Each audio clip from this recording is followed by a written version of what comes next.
What is up, everybody? What is going on? C3 in the house. What is going on, Karen? Happy September.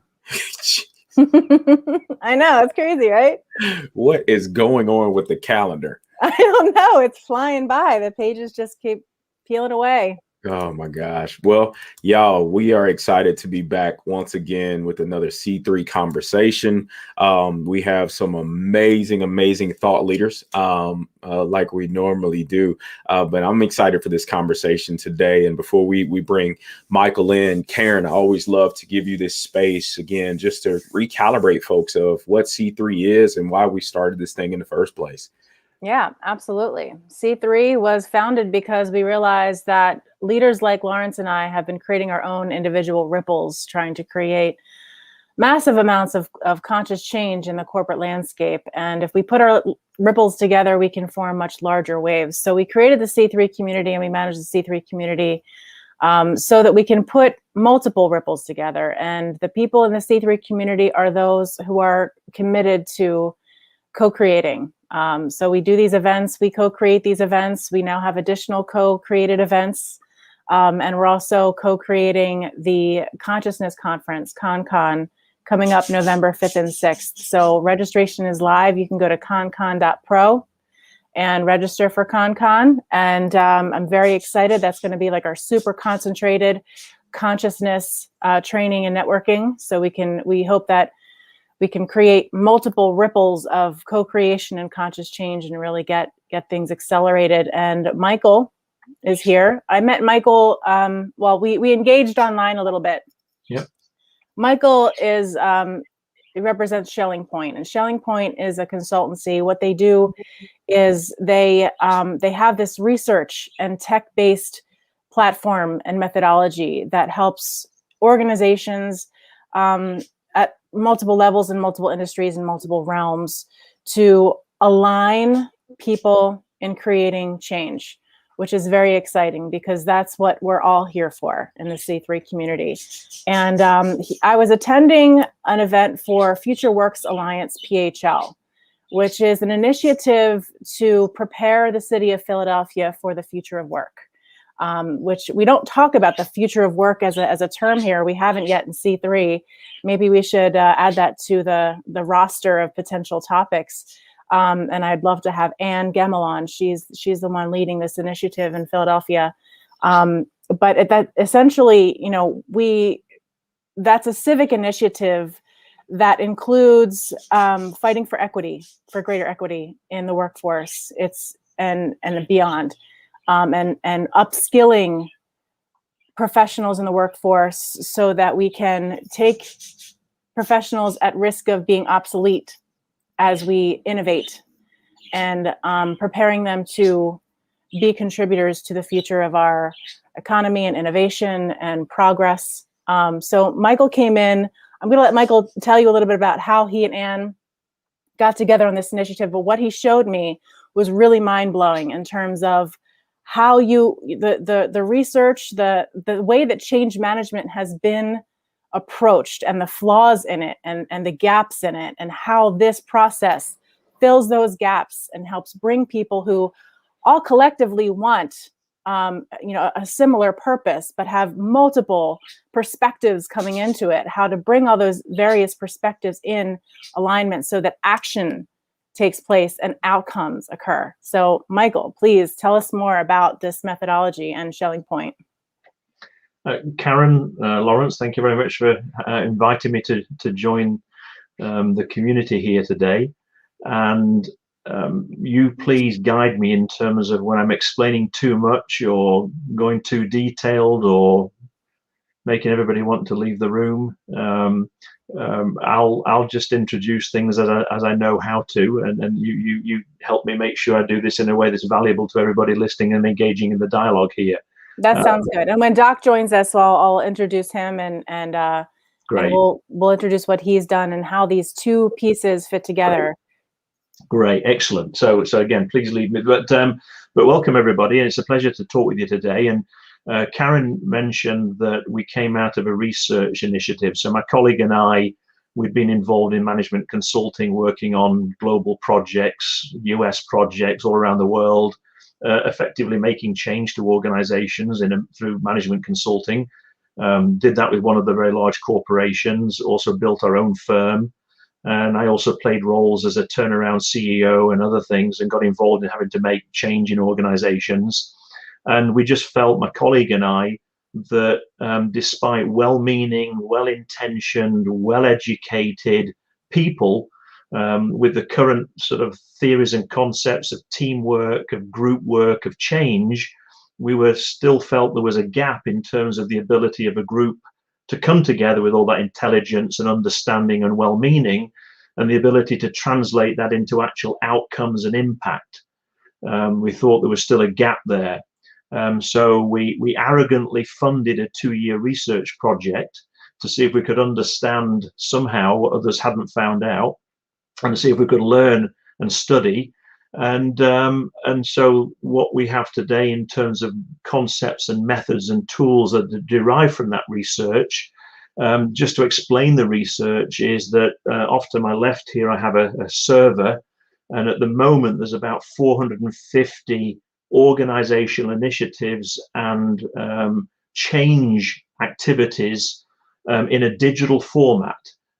They include small enterprises.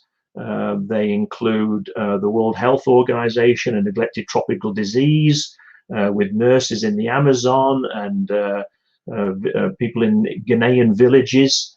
They deal with White House policy on sustainability. Europe. So the subjects range from Fortune 10, Fortune 50 strategy transformations, mergers, outsourcing contract, joint ventures, public policy work, a range of them. And so what we do is we had an initial set, we study them, we continue to study them, and we're looking for patterns, and we're looking at the journey. If you look at any group of people with a shared subject as having a journey, from we each think this to we all agree to do that to we did it.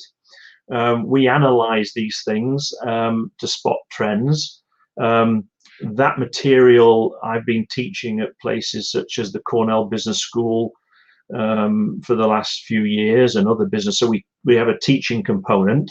And what I believe, Karen, you wanted me to do here is one of the central frames. You mentioned that there's a lot of good change work going on. But we had a bit of a discovery about one of the central frames that's really helping produce more sustained impact. Karen, would that be useful if I was to share that and describe that? You tell me. You're on mute. Sorry, Karen. Can we start with the gaps in traditional change management? Let's talk about what you found out as to why these initiatives often fail. Yeah. Can I share something? Can I share a screen? Absolutely. Yes, you can. You'll be able to. Yeah. Okay. So I'll share my screen, and let me do the following, and you'll tell me if the share is working. Okay. Can you see the Goober frame? Is that coming across? If you can just confirm that you are seeing that, and then I'll talk to it. Lawrence? Yes, you should see it. Yeah. Great. Okay, great. Thanks. So let me do the following. I think one of the things that came out of this is when a group of people come together and we have a subject, whether we're looking to make change in a department or change in a company or change in a community, whatever that change is, and we come together around the subject, obviously what we're looking to do is we want to create action. Now, there's two types of action. There's individual action and there's collaborative action. So there's individual action where it's my decision, do I go to Atlantic City and put a quarter into a slot? It's my decision where if I'm hungry, do I have a kale smoothie or a chocolate donut? What I choose to do is my decision. It affects me alone. And then we have collaborative actions. We have situations where what I choose to do affects not just my success, but everybody else's success. What everybody else chooses to do and not do affects not just them, but my success. So in these collaborative actions, the question is being able to produce coordinated action. So when groups come together, of course, we'll look at what we need to come out of the conversations is action. The problem is that's been going on is that groups are talking about the actions too soon. And an action, when an opinion, when somebody in a meeting says, I think we should do this, I think we should change this, I think we should get that to happen. When people express opinions about actions and others say, oh, that's a good idea, or no, we shouldn't do that, actions are what are called derived opinions. They are derived from assumptions that we have. They're derived from goals that we see. They're derived from barriers that we're concerned about. They're derived from unintended negative consequences we think we're going to trigger. So one of the fundamental headlines is that groups want to create actions, but they talk about actions too soon. Actions are derived. And actually what you need to be doing, if you want to come out with the best set of actions, you actually have to discuss the root opinions underlying them. So assumptions, this isn't working today. Do we all agree it's not working today? Because we have to first agree on that. Then we can say, what should we do to make it work? In 3 years' time, for us to say we have the conscious leadership that we need in the world, don't tell me what we did, but tell me what that looks like. Do we agree what it looks like? Then we can discuss the action to put behind it. What will stop us getting from where we are today to the conscious leadership we want? Well, I think we're going to have this barrier. Well, do you share with me the concerns of that barrier? If we do, then we can discuss the action we're going to take to remove or prevent the barrier. And then the fourth one is, the level of conscious leadership today is here. We all agree we'd like to take actions to shift it from here. We'd like to get it to here. So these actions are what we should do. We're going to overcome the barriers. However, I'm worried that by doing this, by taking these actions, we're going to disenfranchise this community, compromise this other core value that we have, hurt the power structure over here. And therefore, I don't want to do this, or I'm worried about doing this because I'm going to trigger these unintendeds. But if you agree with me about those things, then we can agree to take this action to prevent them. So just as a headline, one of the fundamental constructs is that what we're educating people on is, yes, we all want action. We want coordinated actions. We want the best actions. You don't get to the best actions by talking first about the actions. You get to the best actions by talking about the root opinions, and those deliver the actions. I hope that makes some sense, Karen, and is part of what you were looking for. Absolutely, that made sense to me. Of course, it's not the first time I saw it, so so I can go on and say, so what does that mean in the world of change management? Or I don't know if you want to take any questions, but there is a so what that goes along with this in the change management field. Hold on to that so what. We'll come right back to it. Since Okay. Doc is here, I want to make sure that I give him a proper introduction here. Okay. Doc Cunningham is the founder of a movement called See America in Color, SAIC. Doc and I met before I was a mom, so like 12 years ago or something like that, a long time ago. Doc's message of empowerment resonated with me. He had this message called "Be the CEO of Me." It is essentially a shift in paradigms for people who are tech professionals. Well, he was a tech professional in his former life. I was a co-manager of a tech networking group here in Philadelphia, and he had this message of, instead of seeing yourself as a cog in a machine, see yourself as a person in charge of your professional growth and development and impact. And that really resonated with me. So Doc and I aligned in a lot of ways back then. We recently reunited after years of being a mom and not necessarily being as involved in networking groups. And he's been teaching municipalities and school districts and I'm sure other audience as well, how to facilitate hard conversations around racial equity. I'll let Doc tell you more about that, but his progress with leading these hard decisions is why he is here today. And I wanted you both here you have both different dimensions and perspectives, because Doc, you're like in it on the front lines, you know, in these communities where these differences of opinion and perspective and biases and assumptions, you know, come together at the head. And Michael has this tremendous methodology for seeing everything and putting it together in ways that you can create alignment cycle. And I'll have Michael tell you more about the alignment cycle after we have Doc tell you more about See American Color and the work he's doing. Oh, you're on mute, Doc. I'm on mute. Let me see. You're there now. Can you hear me now? I can hear you now. Okay, cool.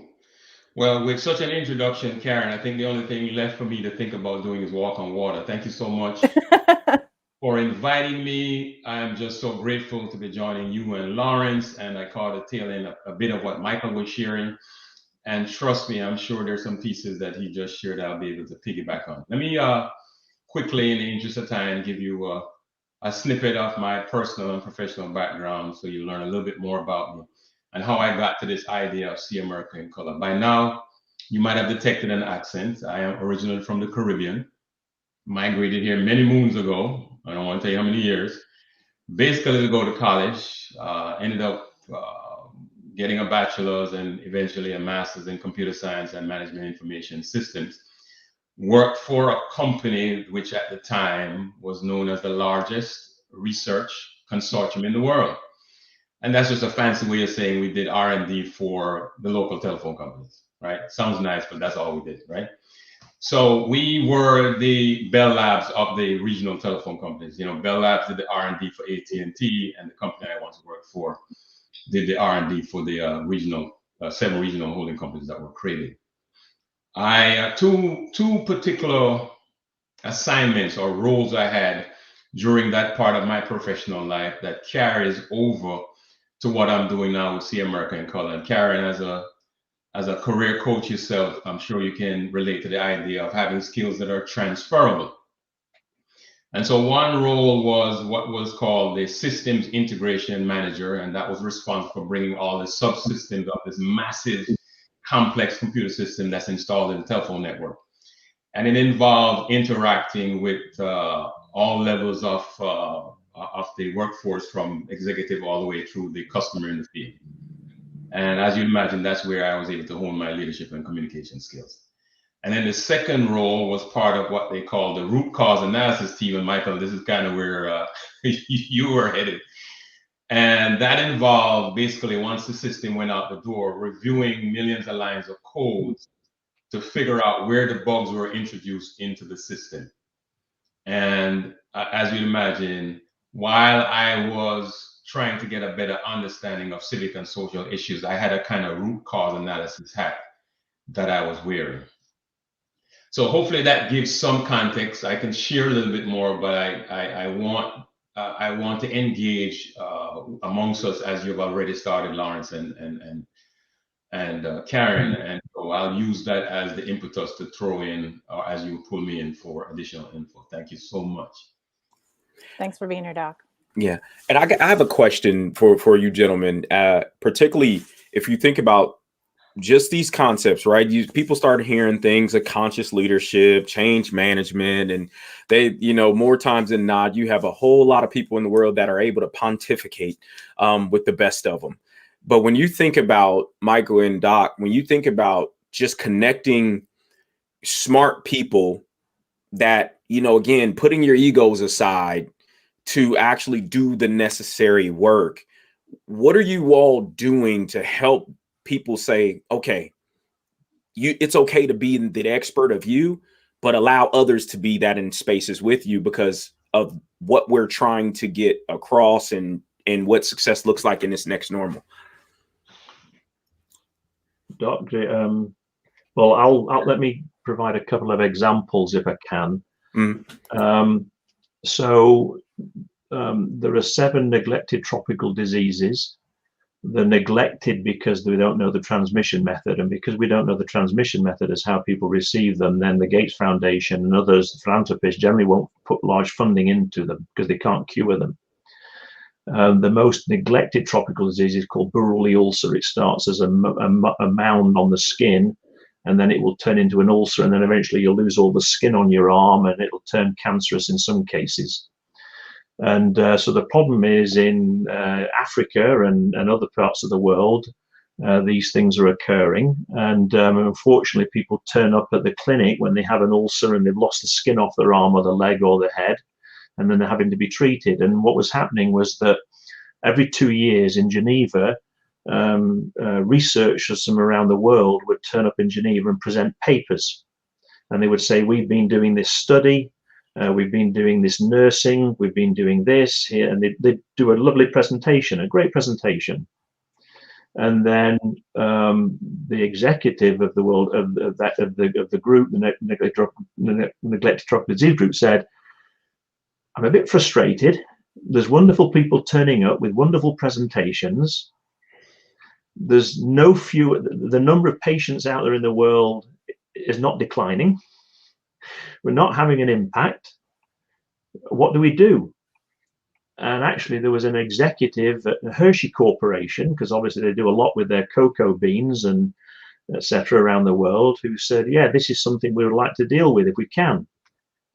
So what we did was we used the process to pull together 31 groups, the 31 groups from Australia, from Africa, from Brazil, from England, from America, all these research scientists at universities, all these nurse practitioners, and we pulled the 31 together.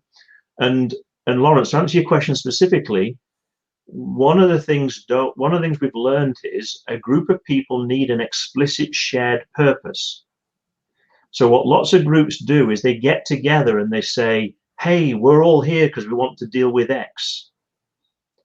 I'm going to divert off and say for a moment that I was telling Karen, as a result of the Al Gore work, a group of philanthropists with a lot of money, politicians, green sustainability experts, #1 bestsellers on Amazon, all these people, they came together and said, let's put money into a fund to fund sustainability work around the world. They'd been together for 18 months. It wasn't working very well. They said, could you come and help us develop our new fund strategy to get it right? And as we were doing the analysis with them, we found this statement, and it said, the earth is now dead. And 60% of them believe the earth is now dead, and 40% disagreed. So when I asked them about this, it turned out that 60% of them thought the earth was now dead and their job was to decelerate the rate of decline for future generations. And 40% thought the earth wasn't dead, it was going through its natural climatic life cycle and humans were exasperating it. So we're in Boston, outside Boston, this lovely retreat, going to develop a 2-day strategy for the investment fund. And we're 2 hours in and there's a fundamental disconnect. Mm-hmm, mm-hmm. Right? They'd never talked about it. Mm-hmm. They'd never talked about it. They'd never uttered the words, I think the earth is dead, or I think the earth is dying. It was the process that brought it out. When we talked about it, there was so little data and evidence to dispel either side that after 4 hours, we broke them into 2 investment groups. Okay. One of them, because clearly your investment strategy, anyway, the reason I say that is that what brought them together was this notion of how do we assemble an investment strategy that we all support. So back to the Buruli ulcer group, we brought the 31 together, and it goes back to this shared purpose. And I told Karen this: there's 3 types of people in the world. There's those that cause problems, those that fix problems, and those that admire problems. So there's lots of people who come together and they get into meetings and they talk about things and, oh, that's a problem. Oh, we could do this, we could do that. So what you need to do with a group is you need to name their explicit shared purpose. So the one that was given to this group was, we need to find an early detection and early treatment strategy for Buruli ulcer. That's the purpose. Mm-hmm. Within 8 hours, we had 31 people from around the world. In 8 hours, found the strategy, and within 3 months, we were finding children under 16 in Ghanaian villages that They've been going to the witch doctors and having cow dung potting ulcers that now we're able to get into the clinics.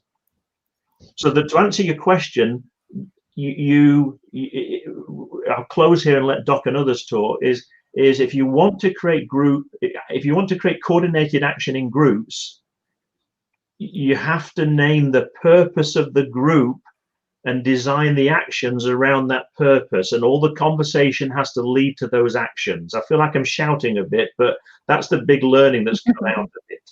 Sorry, I'll let you respond to that.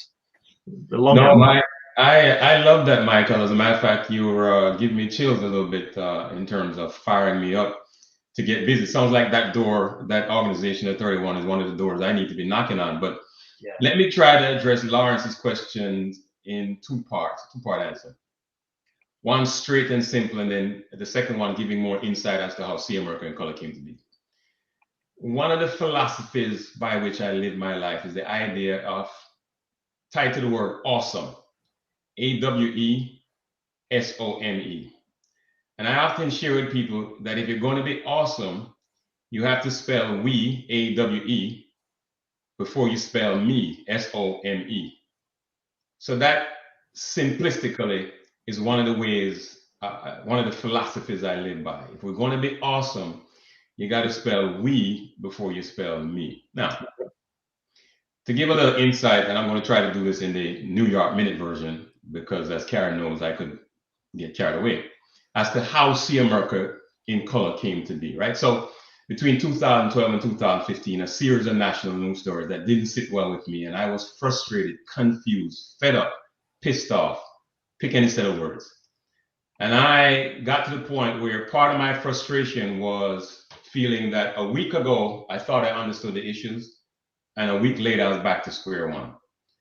So I took it upon myself. I said, I'm not going to wait for someone else to explain this stuff to me. I'm going to try to figure it out myself. So I embarked on what I call a deep dive in American history, the Black to America story, and hometown strong comebacks. Again, I'm giving you this in the New York Minute speed.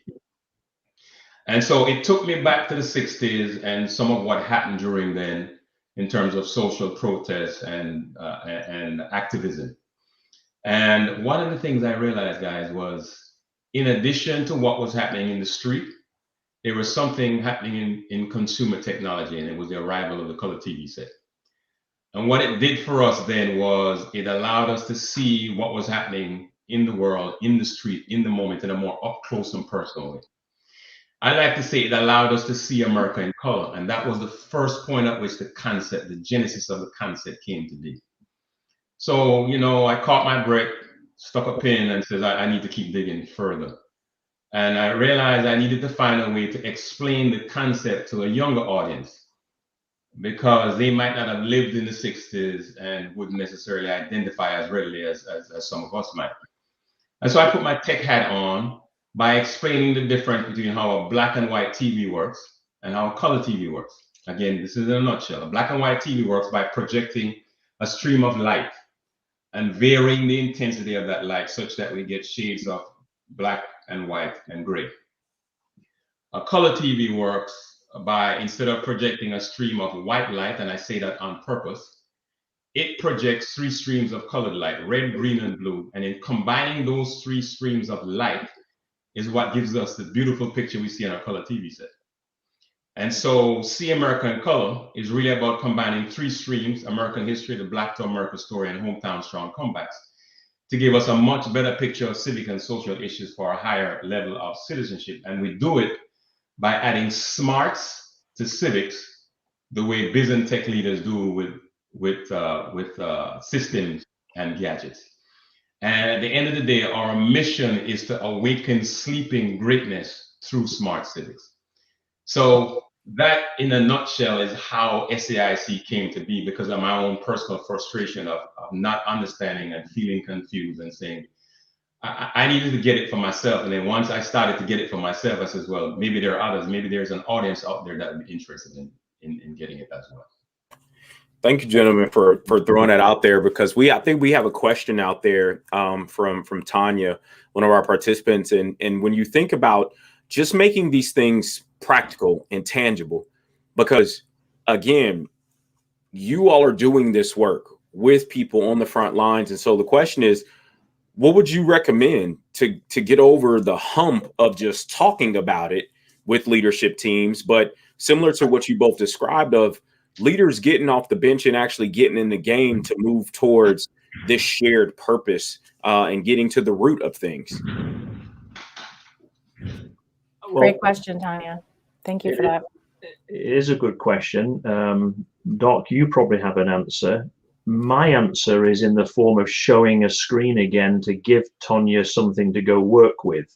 So, Lawrence, do you want Doc to give his answer first, or do you want me to go? How do you want to do that? Doc, you could jump in there, and Michael, you get that teed up. I'll get that teed up. I apologize. My wires were a little bit crossed. So run that question by me again. I missed that, Lawrence. I'm sorry.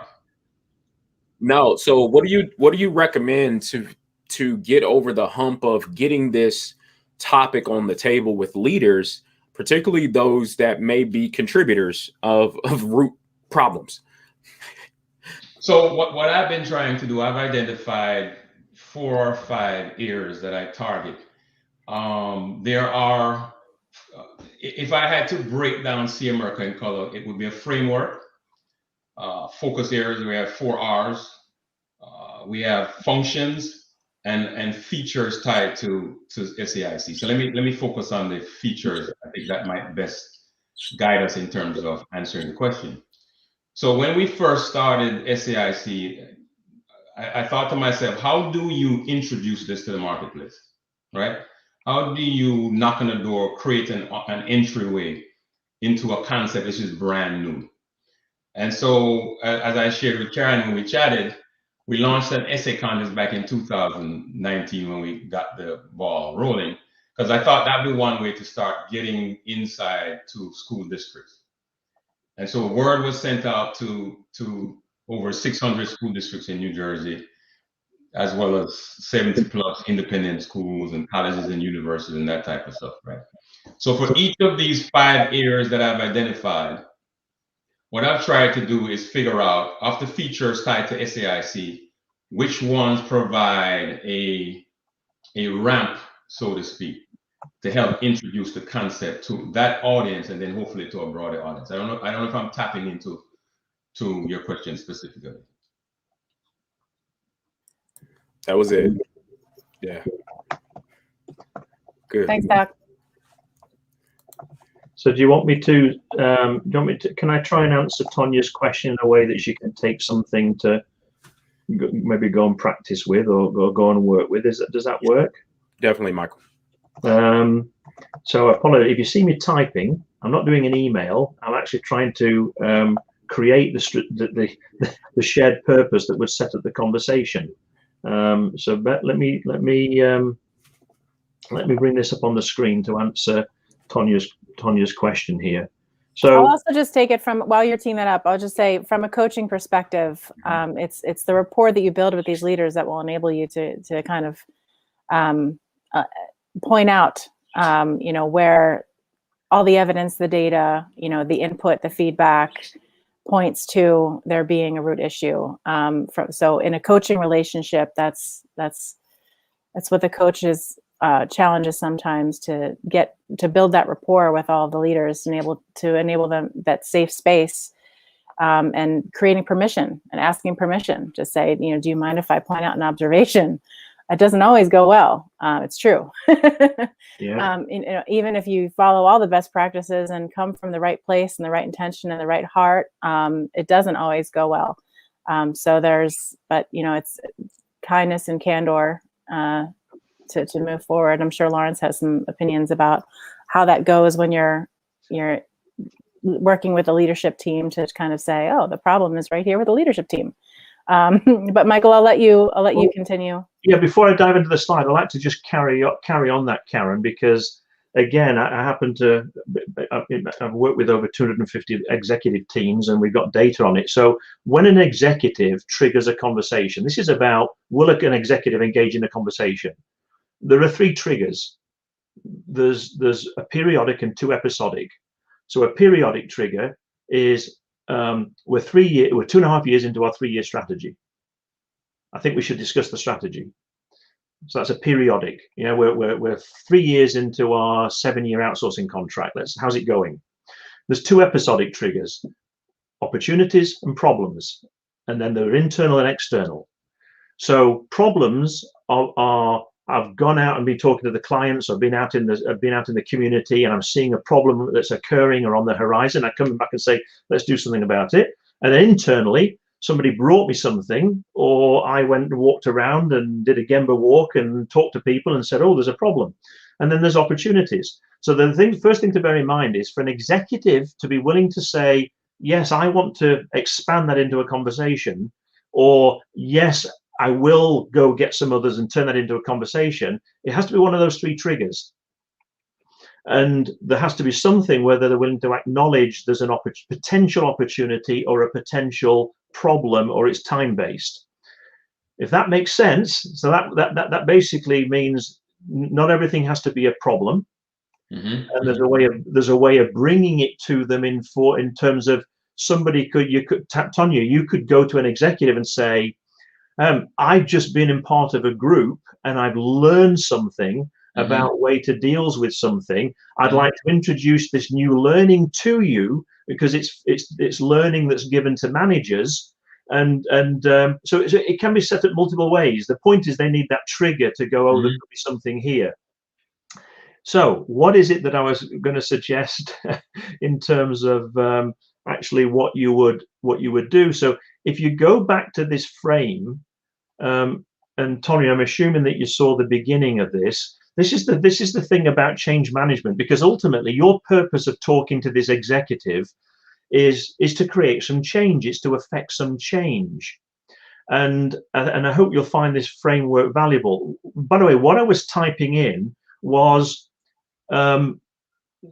if I was, again, you haven't said what the particular topic is, but I'm just going to assume that it's about conscious leadership. You can insert whatever the subject is, but you even if it's an opportunity or a problem, it's not about, oh, let me talk about this opportunity, let's explain this problem.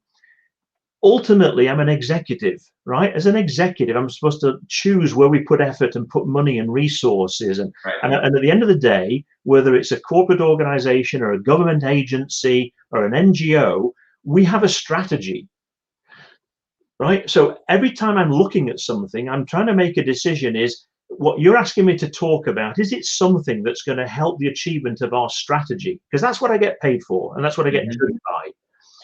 So if I was going to be discussing conscious leadership, I wouldn't be talking to a leader about, we don't have conscious leadership, or we should have more conscious leadership. That's your judgment about what you think's going on.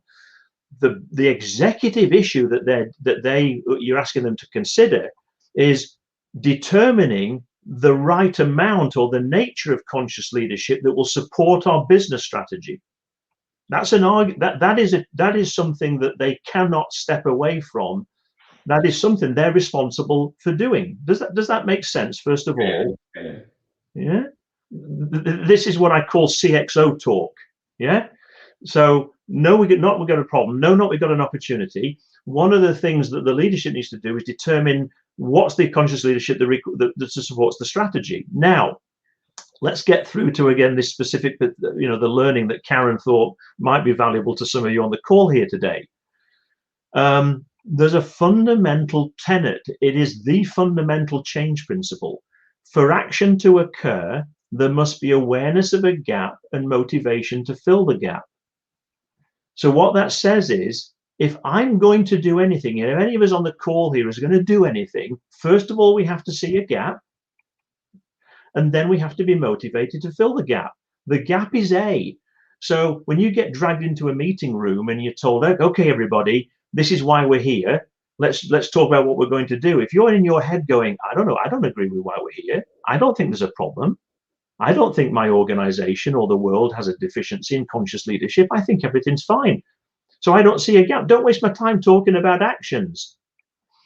Now, on the other hand, if I'm thinking, oh my gosh, finally somebody's got us in a room to talk about conscious leadership. I saw the problem 3 years ago, at least. So the problem is, the first thing you need is people that see a gap. The motivation to fill the gap is, okay, I see the gap, but am I going to do anything about it? Well, the motivation to fill the gap is, do I envision a place down the road 2, 3, 4, 5 years from now? Do I have a vision of what that future looks like when there is the right amount of conscious leadership?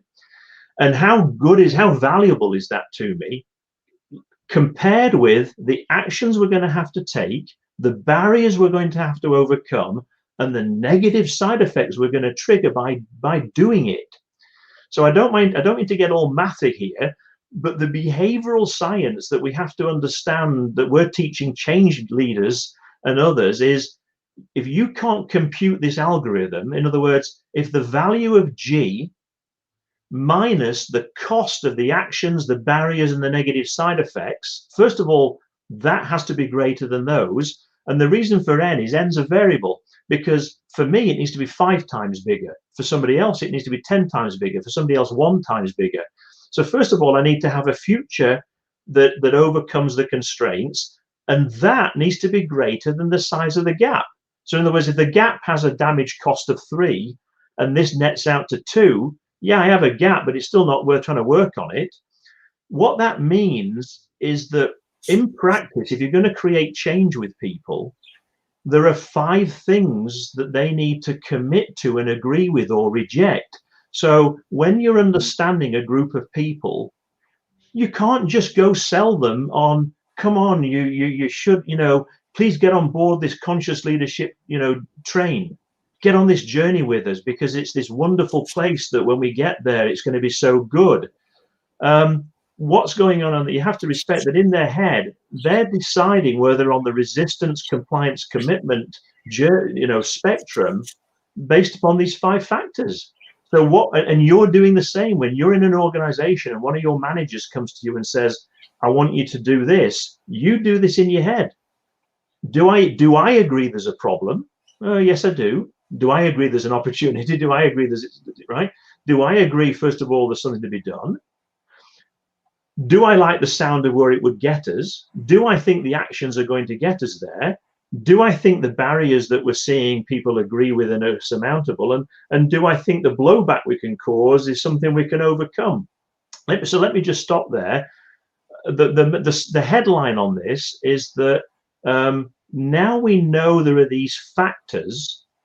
What that means is that when you put in front of your leader, Tonya, if you can invoke a conversation with the leader that says conscious leadership, for example, and I'm doing this on the fly without knowing enough about the subject, but if you're able to, with a leader, say, look, leader, conscious leadership is a thing.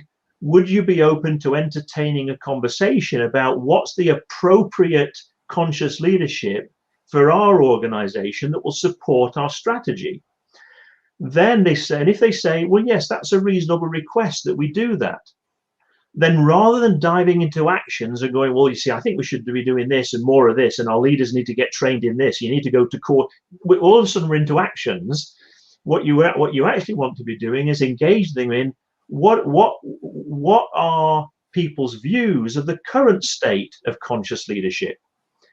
I can tell you now that I can tell you now from our studies that if you go and ask that question and you go out to a group of executives and a group of first level managers and staff and other people and say, in our organization today, how would you describe the state of conscious leadership? My data from 450 projects says you will get 30 different opinions, 30 descriptors of conscious leadership. You will get 6 of them that everybody agrees with. And you'll get 24 that some of them say, yes, that is right. And others go, no, it's not. And when you take the 24 and you say, look, everybody, there's 6 definitions of conscious leadership about the way it is today that we all agree with. There's the 6. But of the 24, where in our language, we said conscious leadership in our organization means this. There's 24 where some of them say yes and some say no. Out of those, which are the ones that we think we better get on the same page about? Because if we don't agree with where we're coming from, we'll never be able to agree where we're going to go to. Our data is a group will pick 54% of them. They'll pick 13 of them where they'll look and say, oh my gosh, what do you mean we don't agree with that? And so I just want to close there is the temptation is to want to go and sell the beauty of conscious leadership and the value and the actions to take. it all, back to Doc, I'll hand over to you here. The root is in the starting point.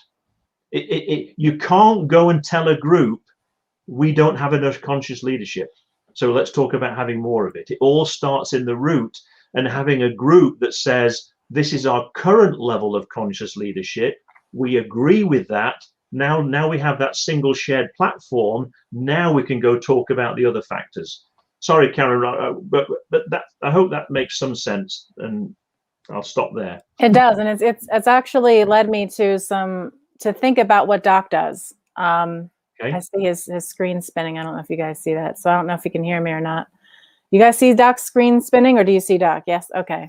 I don't know if he can hear me, but my question was around him being able to oh, he's gone. I hope he comes back. Yeah, I wanted to ask him about when he goes into municipalities and school districts, and there's Doc. Can you hear me now, Doc? Yeah, I'm here. I don't know what happened, great. but I must have getting excited to respond to add on to what Michael shared. Go ahead, Karen. Well, specifically, you know, I was picturing you going into these municipalities and school districts and colleges and universities and just the diversity of opinions about where the gap is, or if there's a gap, or where we should be, or where we're going to go, and the way that you've taken your tech mind, you know, to see how pieces fit together, to understand it for yourself, and then explain that gap to other people. You know, just show us how that goes, to be able to say, here's the gap, here's my demonstration of the gap that exists, and why we should all be on that same page about where we want to go. Right. I think what I try to do is use, as you know, Karen, everyday life examples that I think people can easily latch on to. And I try to explain it in those terms. Again, because of my tech background, a lot of my examples may come across tech-based. So I'm old enough to remember when, before we had fancy computers, right? And before we had Windows, we had DOS, disk operating systems to run computers, right? And so you had to enter commands, and you had to remember the commands, and it got cumbersome and, you know, hairy and tricky and that kind of stuff. And guess what happened? Users complained over and over. And the powers that be in tech realized, okay, we got to do something. And folks got their heads together, like we're discussing here, right? And we went from DOS to Windows. And in that process, we brought a higher level of computing technology. Just think about how far we have come since we have gone to, for example, a Windows platform, or what they call a GUI, graphical user interface platform on a computer. Think about how far we have come with cell phones, going from flip phones to smartphones. So if I can explain the gap that way, then what I try to do is put it in a civic and social issues context. I mentioned, for example, that SAIC is built on a framework, focus areas, functions, and features, and I shared one of the features earlier. Let me pick one of the functions in this example. And so the 4 functions, SAIC, if you think about how a smartphone, you can do 4 things in one. You can text, talk, stream. You can text, talk, stream, and make a phone call, right? That's talk. One way. The four functions with your cell phone, right? So it's multifunctional. Well, the way I approach SAIC is similar. It's multifunctional because in one respect, it's a campaign for change. It's also content for smart curriculum. It's a platform to help us close what I call the civics gap. And it's also a bridge so we can cross over the cultural divide. Now, I'm not sure which one of those each organization will gravitate to. It might be one or more.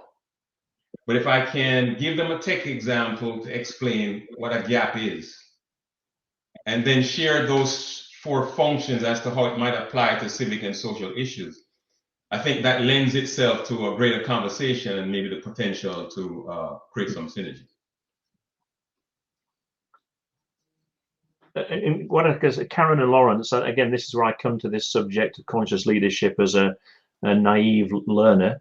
But I assume that if you were to take this notion of an executive saying, look, I'm open to entertaining this conversation of conscious leadership.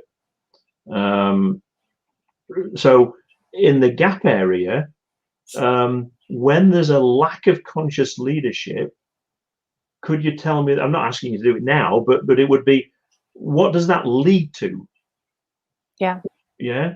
Pain. So, at least we try not to appeal to the pain. We try to appeal to the opportunity, but it's the pain that usually drives an executive to take a look at what gaps might exist. Well, that's right, and so a way to turn the pain into the opportunity is they might say, for example, well, one of the problems that when you don't have enough conscious leadership, I'm going to pick a bad example, is you don't get a lot of innovation. Mm-hmm. Mm-hmm. Okay, so in other words, the positive side of that is with conscious leadership, you'll see more amounts of innovation. So if we could look at innovation, so there's a way of taking these subjects and composing them and decomposing them, but just asking, what does it look like when you don't have it and when you do have it? And that's what makes it tangible for them to get their hands on and start to think about engaging. Yeah. And the other part of that too, just from that point of not only addressing it, but it's the consciousness and are you aware of what you're making real versus what's real? And so it's the data points, right? Which ones are you pulling forward? The ones you want to be true or the ones that are actually true?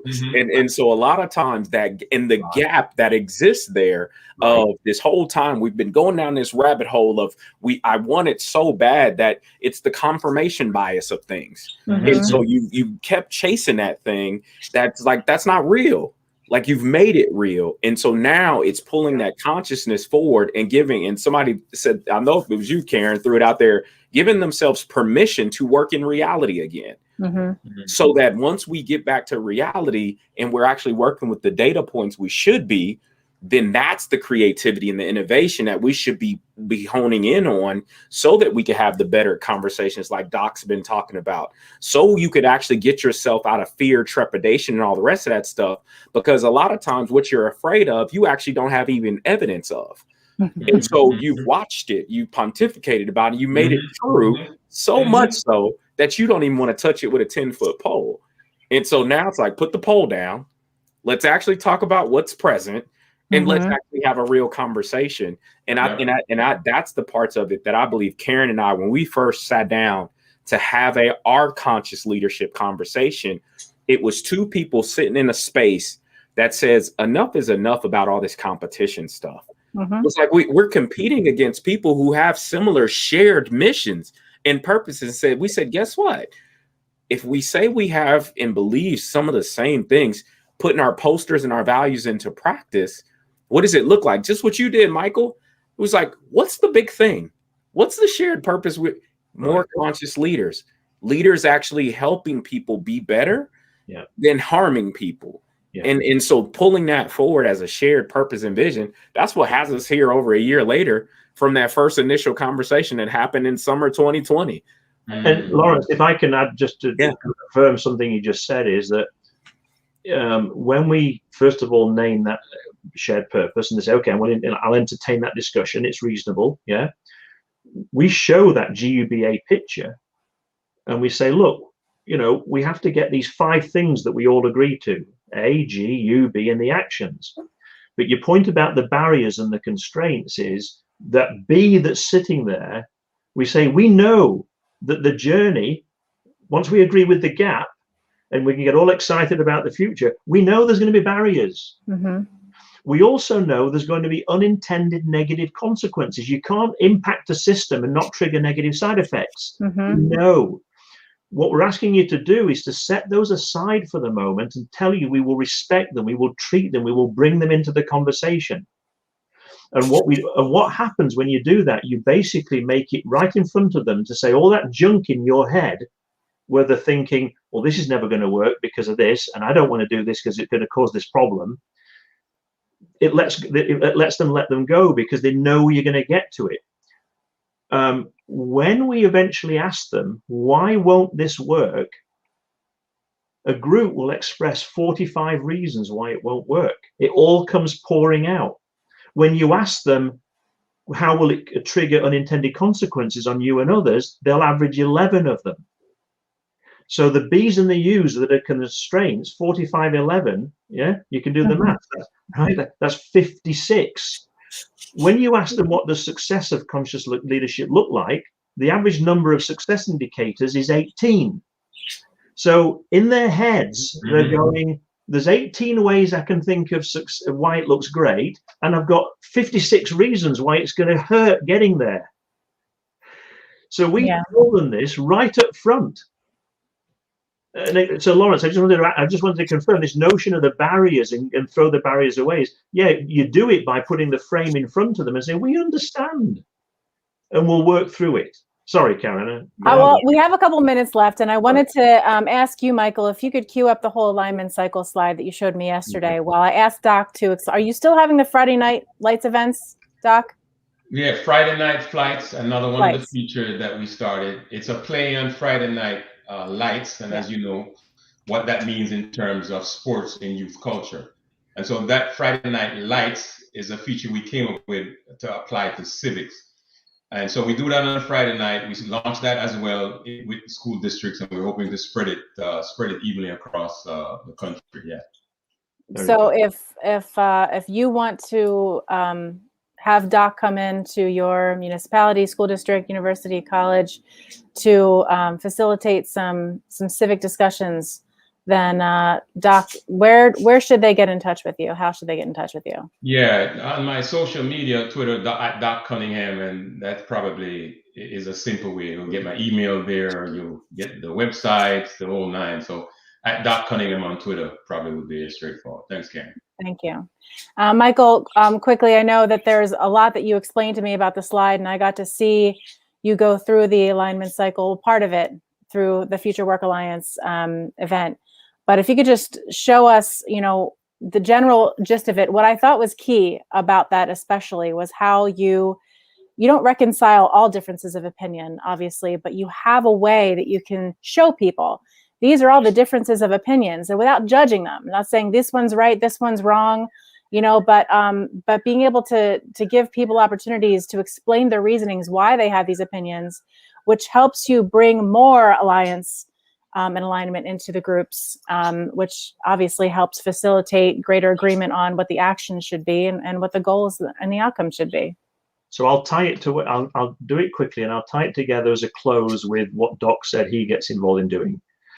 The thing that we found is when you ask a group of people about a shared subject, all their opinions on a shared subject, if you do it in a room with sticky notes and flip charts and the things, you will on average get 50 to 90 opinions, let's say 75 on average. That's what people will say in meetings. We now know if you run a virtual dialogue where it's done safely electronically, a group on average has 145 opinions, twice as many. The stuff that's not being said is the stuff that matters. Mm. When you now get this ball of opinions of about 145, a lot larger than is said in meeting rooms, the issue in that volume is pinpointing which need to be talked about and the sequence in which to talk about them, and then how to talk about them. So, and of course, Doc, that's where you particularly are skilled and a Jedi, is how to have those difficult conversations when you pinpoint them. So let me just show you what we do to help groups pinpoint them. And I'll be quick about this because I realize we're coming up on the time here. But what you asked me to show was this picture where what we mean by the situation is enable, if you think about the G, the U, the B, the A, and the actions, is the first thing to do is to go to each person and say, what are your views on this subject of the G's, the U's, the B's, and the A's, and the actions? What do you think? Do that and pull it together. We can do that with 4 people. We can do that with 25,000 people. Go and get them to say, I think this.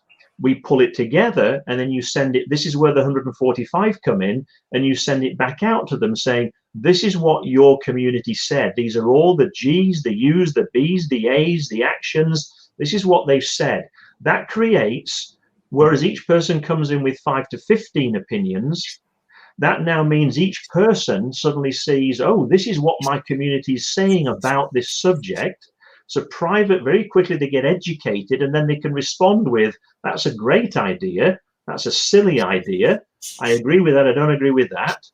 And then what we do is we run some special mathematics, and then we're able to go in the third step to people and say, could you please provide your reasoning for what was your and privately, no one knows you said it, what was your reason for disagreeing with that goal or assumption or whatever?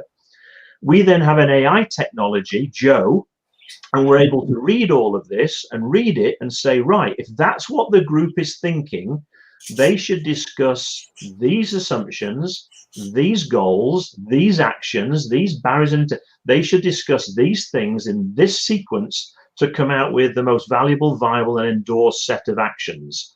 So what we're doing is we're saying run a virtual dialogue, nobody talking to each other, a virtual dialogue, and then use it to pinpoint what they need to talk about. And then, Doc, to your point, some of these conversations are, look, here's where we all agree. How do we leverage where we all agree? And some of these conversations are, and here's where we don't agree, and here's the reasoning for why we don't agree. So how do we turn we don't agree into what we are going to agree to? That's the sorry, Karen, that was the headline there. I'm trying to do it as fast as Thank you, Michael. I appreciate that. No, I see that as such a great replacement for meetings that go nowhere. You know, yes. All of the DEI manifestos that companies devised over the last year that have gone nowhere, or was just lip service, Right. You know, or they're facing the barriers and then they let it stall and die. You know, I see that as a really effective solution for reigniting the progress that should be made right now. So, Doc, thank you for doing what you do. Thank you for coming and being here and spending more time with me. I appreciate it. Look forward to more time with you in the future. Michael, same here.